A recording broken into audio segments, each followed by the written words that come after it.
said, life and death is in the power of the tongue. So I began to say, I don't have anything right now, but I'm going to use what I got. So I used my words.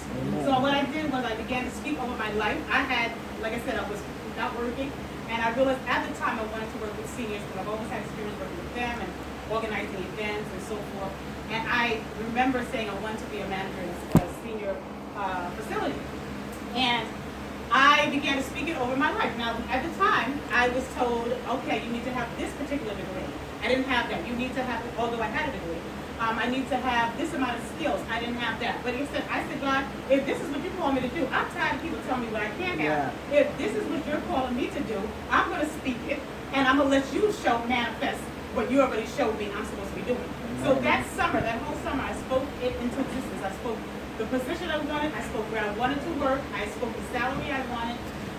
And literally, even though I traveled, I got up every morning and I traveled, I went to different boroughs, but I began to speak over my life. And the intervention came when I was offered a position, I was actually offered a position that I wanted, close to home, the salary I wanted, and I didn't put my resume in that particular place. So this book is just geared to empower women in general.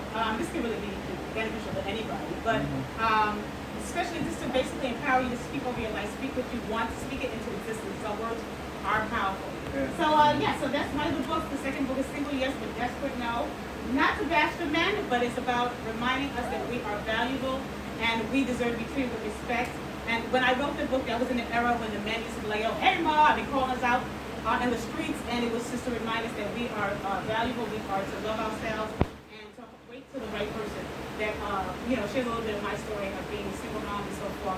And I just wanted to empower and encourage other women. And my last book was Letters to Grandmas and Papas, and that was just to leave a legacy for my own daughter and my family, so they too can be inspired to have their own book and create something of their own, and just basically share my experience with my own grandparents. So those books are on Amazon, and I offer coaching, and those of you who are interested in doula services, I just want to know more about it, how you can be supported, let me know.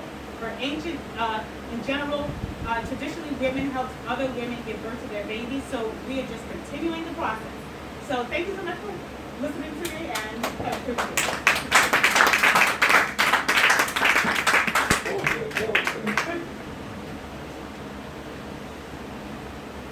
Hey guys, how's it going? My name is Segun Olani. I am the founder and CEO of Friday Care Home Services. I started my home care agency in 2017.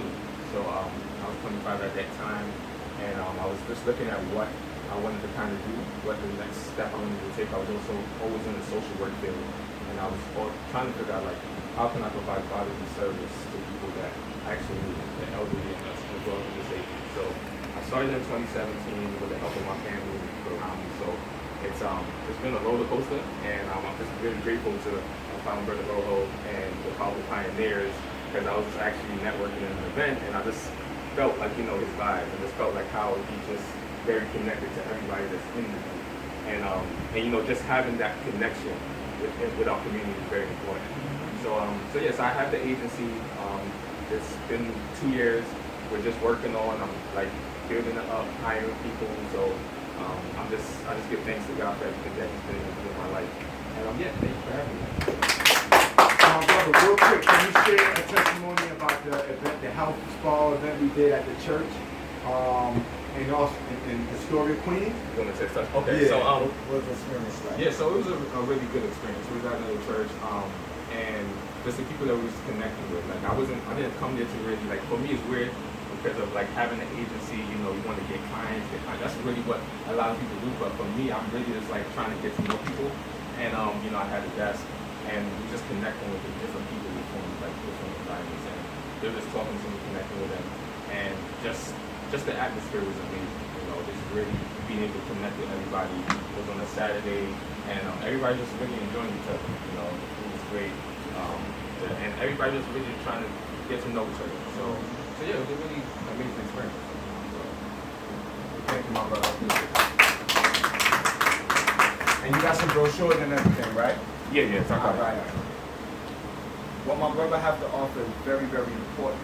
And we was talking about the home attendant and having certain people who might not like the elders, they wouldn't try to do this. And that energy is being, you can feel it in the household. Right, but now, giving thanks to my brother who was able to bring a resource that if you have any family member who would like to help out an elder in the household, they can get paid to help the elder so that we can continue. Again, a lot of times you'll be having elder with a vegetarian. The home attendant may not entertain that. They're giving them pork chops, you know what I mean, Chinese food, right? So now with us being able to bridge the gap, if you have somebody who specializes in certain lifestyle, you can have somebody who specifically can cater to them. And this is where our brother can bridge the gap. So before we close out too, definitely would like you to give out some of the flyers and connect with our brother, giving thanks. St. Mary's crew, would y'all like to say anything, or y'all would like us to keep the show flowing? Yeah, keep it going. We are the new babies. All right, all right. We apologize that you have to be in the heat here, Well, that's true. Yeah. but the AC decided to go a little crazy. They're supposed to come fix it hopefully before Sunday. Hopefully next time you guys will be feeling the AC. That's all right. This is under pressure. That's how a pearl is made. Yes. Under pressure is how a diamond is made. Yes. So gold is made out of heat. So listen, let's go for it. So we have 3 more people coming in, representatives who would like to hear about your modality in class 2. That's why I want to give, and also, right? So in the meantime, let me just highlight some